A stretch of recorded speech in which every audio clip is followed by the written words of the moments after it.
Hi, it's AJ, and I'm reading Charlie and the Chocolate Factory by Roald Dahl, illustrations by Quentin Blake.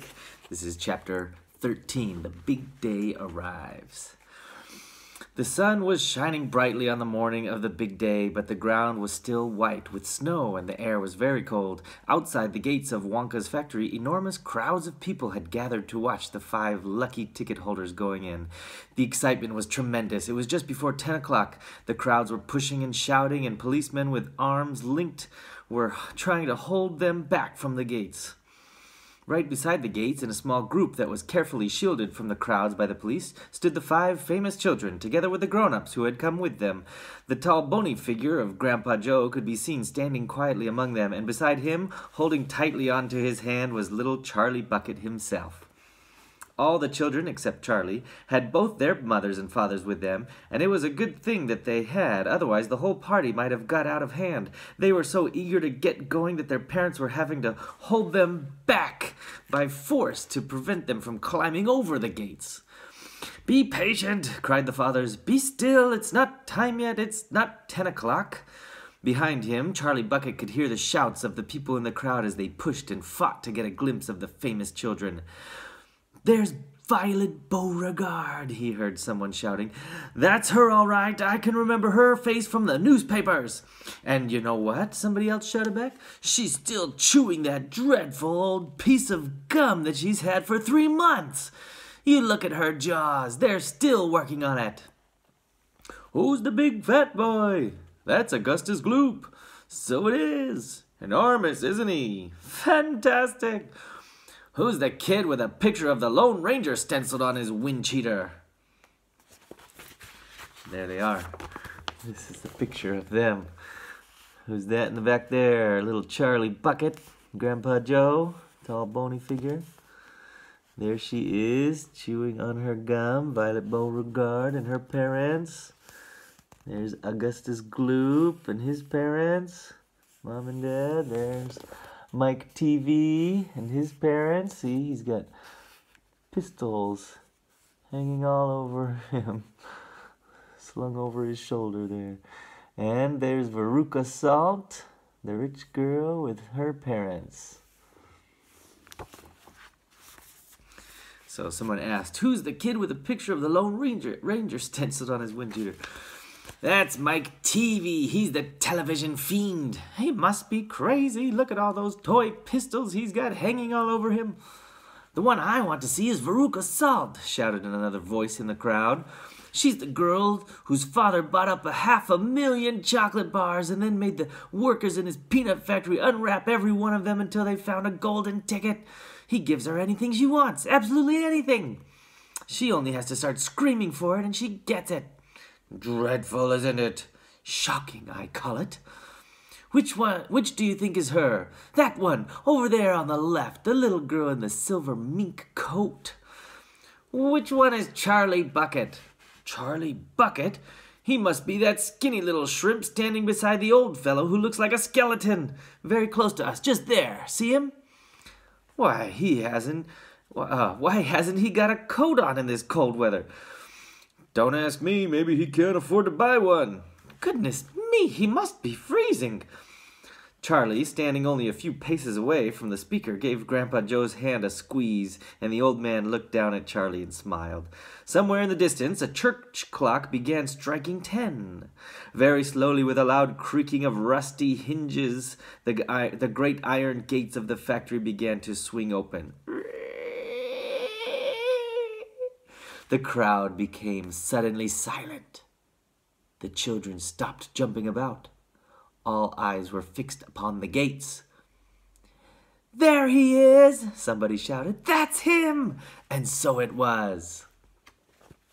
Chapter 14, Mr. Willy Wonka.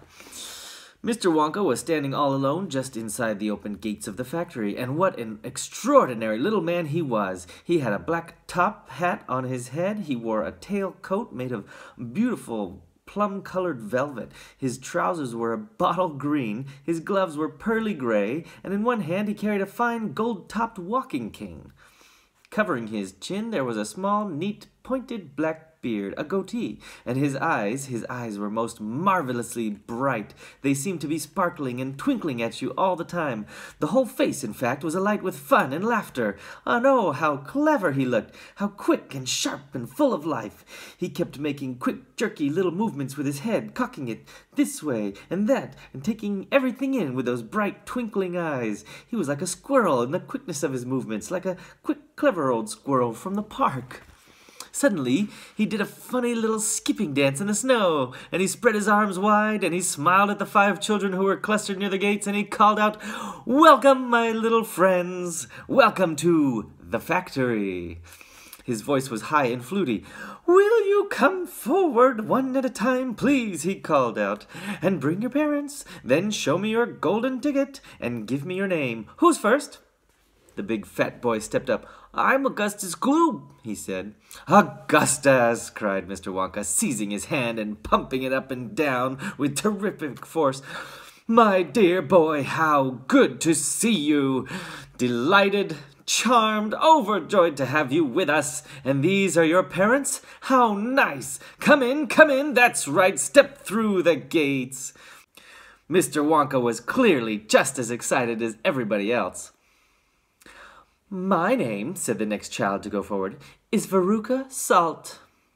"My dear Veruca, how do you do? What a pleasure this is. You do have an interesting name, don't you? I always thought that a Veruca was a sort of a wart that you got on the sole of your foot. But I must be wrong, mustn't I? How pretty you look in that lovely mink coat. I'm so glad you could come. Dear me, this is going to be such an exciting day. I do hope you enjoy it. I'm sure you will. I know you will. Your father? How are you, Mr. Salt and Mrs. Salt? Overjoyed to see you. Yes, the ticket is quite in order. Please go in."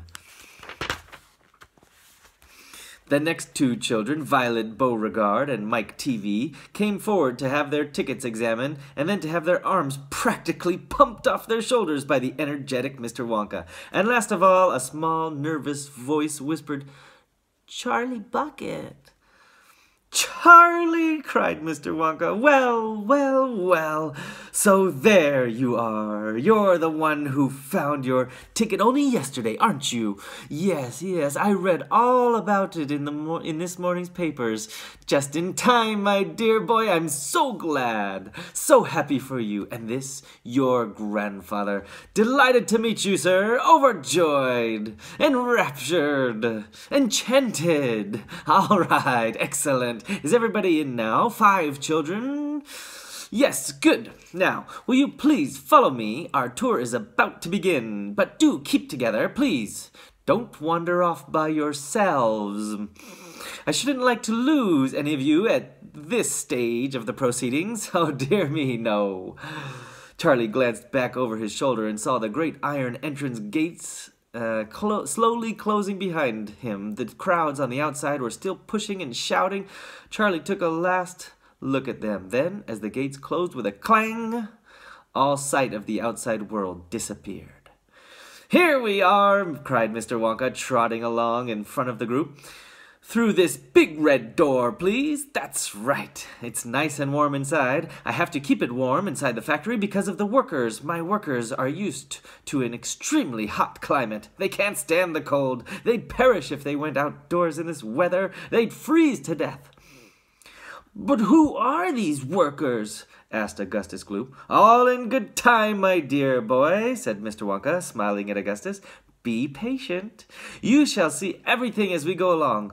Are all of you inside? Good. Would you mind closing the door? Thank you." Charlie Bucket found himself standing in a long corridor that stretched away in front of him as far as he could see. The corridor was so wide that a car could easily have been driven along it. The walls were pale pink, and the lighting was soft and pleasant. "How lovely and warm," whispered Charlie. "I know, and what a marvelous smell," answered Grandpa Joe, taking a long, deep sniff. All the most wonderful smells in the world seemed to be mixed up in the air around them. The smell of roasting coffee and burnt sugar and melting chocolate and mint and violets and crushed hazelnuts and apple blossom and caramel and lemon peel. And far away in the distance from the heart of the great factory came a muffled roar of energy, as though some monstrous, gigantic machine were spinning its wheels at breakneck speed. "Now this, my dear children," said Mr. Wonka, raising his voice above the noise, "this is the main corridor. Will you please hang your coats and hats on those pegs over there and then follow me? That's the way. Good. Everybody ready? Come on then. Here we go." He trotted off rapidly down the corridor with the tails of his plum-colored velvet coat flapping behind him, and the visitors all hurried after him. It was quite a large party of people, when you come to think of it. There were 9 grown-ups and 5 children, 14 in all, so you can imagine that there was a good deal of pushing and shoving as they hustled and bustled down the passage, trying to keep up with the swift little figure in front of them. "Come on!" cried Mr. Wonka. "Get a move on, please! We'll never get round today if you dawdle like this." Soon he turned right off the main corridor into another slightly narrower passage. Then he turned left, then left again, then right, then left, then right, then right, then left. The place was like a gigantic rabbit warren, with passages leading this way and that in every direction. "Don't you let go of my hand, Charlie," whispered Grandpa Joe. "Notice how all these passages are sloping downwards," called out Mr. Wonka. "We are now going underground. All the most important rooms in my factory are deep down below the surface." "Why is that?" somebody asked. "There wouldn't be nearly enough space for them up on top," answered Mr. Wonka. "These rooms we are going to see are enormous. They're larger than football fields. No building in the world would be big enough to house them. But down here, underneath the ground, I've got all the space I want. There's no limit so long as I hollow it out." Mr. Wonka turned right. He turned left. He turned right again. The passages were sloping steeper and steeper downhill now. Then suddenly Mr. Wonka stopped. In front of him there was a shiny metal door. The party crowded round. On the door, in large letters, it said, "The Chocolate Room." I'm going to stop there, and I'll record other ones later. You can subscribe and see when the rest of the chapters come out. Thanks. Bye.